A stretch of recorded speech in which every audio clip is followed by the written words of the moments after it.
Hi, Patreon community. Thank you for joining me. Today, I'm going to begin talking with you about a new project I just started. So back in the spring of 2020, I was approached by the director of the Greater Tiverton Community Chorus, which I accompany on the piano, and she asked me to write a piece for the upcoming Christmas concert in December 2020. Now,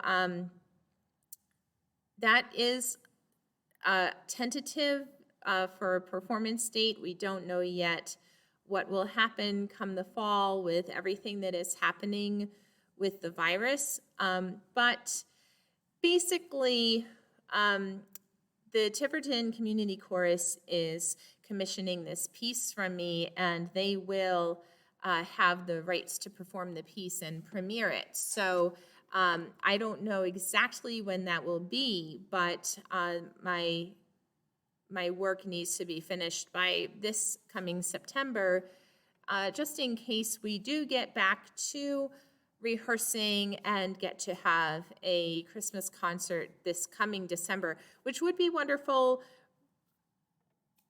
but it might not happen.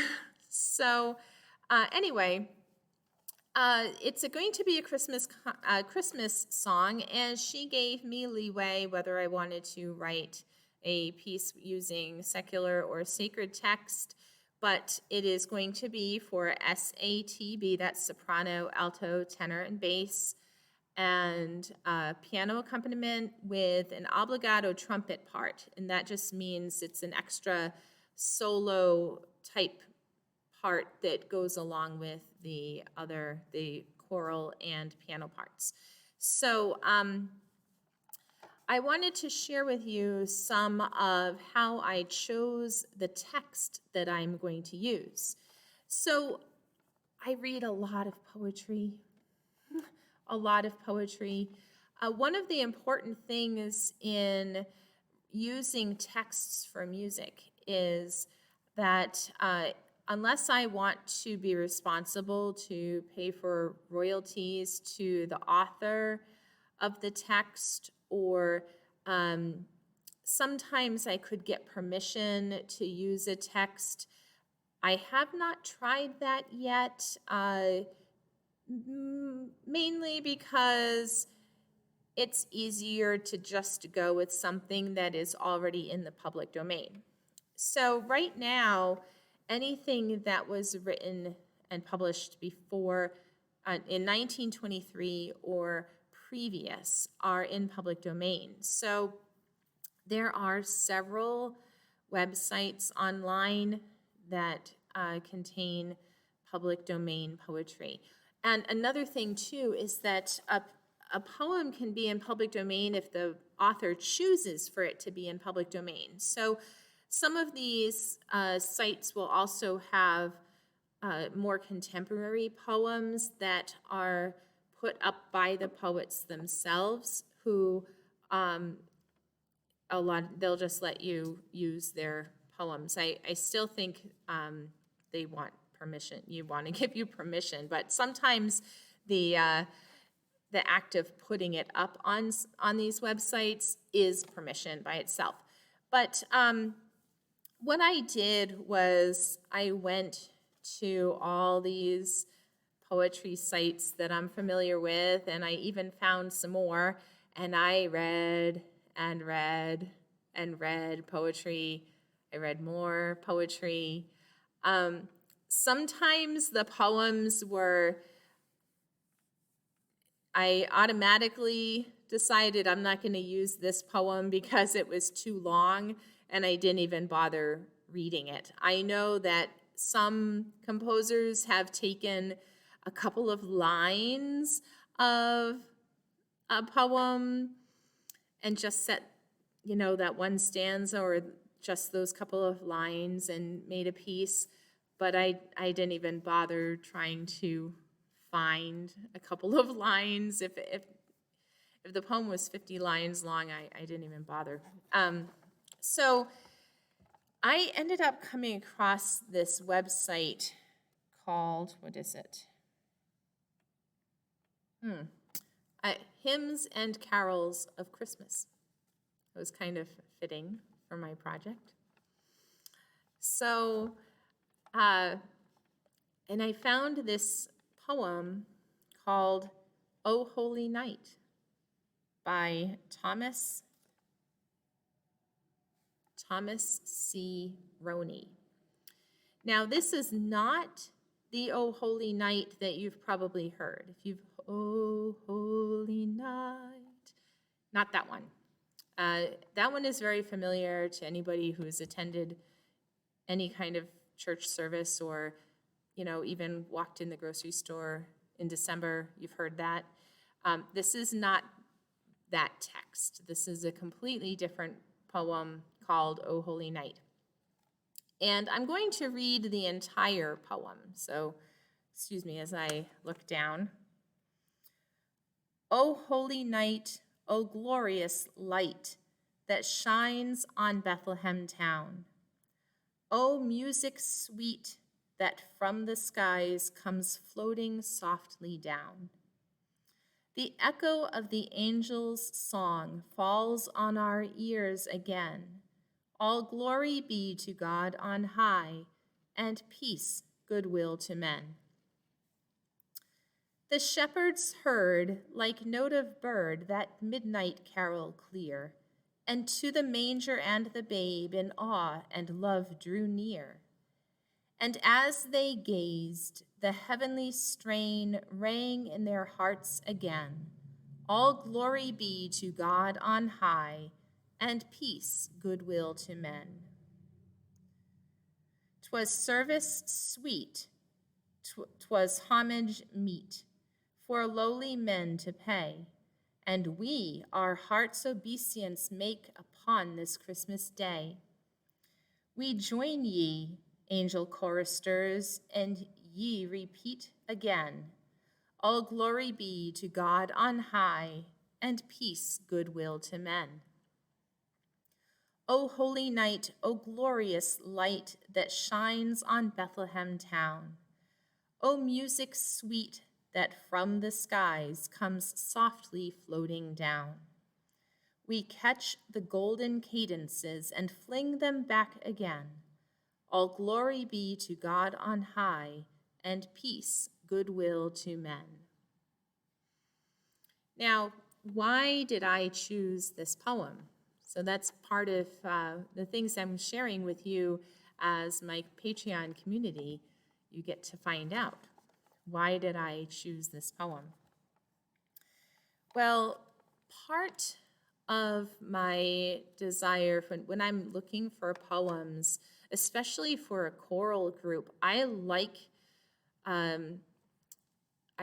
poems that have long vowels and so long vowels and also words that have a soft ending at the ends of the lines. So, like, O holy night, O glorious light that shines on Bethlehem town. So you have that at the end of the phrase, and that's just easier to hold a long note. If you had some words that were really, like, had a short vowel at the end, like exclaimed, for example, you can't really hold exclaimed. Like, I mean, you can, but it might sound weird, in my opinion. So I'm really listening for, in my head, I'm listening for how the voices would sound holding out certain vowels or certain syllables. And I personally like things that can be held long. Now, if I was writing for a soloist, I don't think I would have the same kinds of concerns about how I would set shorter words or shorter syllables. But with a choral group, there's a lot more room for error. So I want to have longer notes and less less challenging rhythms, I guess. Anyway, that's part of what I'm looking for in the text. So this poem gave me a lot of that. Now, there are 4 stanzas of this poem, and I am not setting the 3rd stanza, and I have that prerogative, partly because this is in public domain, and I don't have to ask the author permission for anything. I could change some words if I really felt the need to. I don't, but I'm going to skip that entire stanza. So why am I skipping that stanza? So that one is, 'twas service sweet, 'twas homage meet, for lowly men to pay, and we our hearts obeisance make upon this Christmas day. Those are the first 2 lines of that stanza. And the reason, I have 2 reasons for not setting this stanza. The first is I don't want to use the word obeisance. That's such an old-fashioned word. Now, I could change it if I wanted to, but that brings me to my second reason. Now, this is a sacred poem. You know, there's no question about it that this is talking about the nativity and shepherds and angels and the whole Christmas story that's found in the Bible. And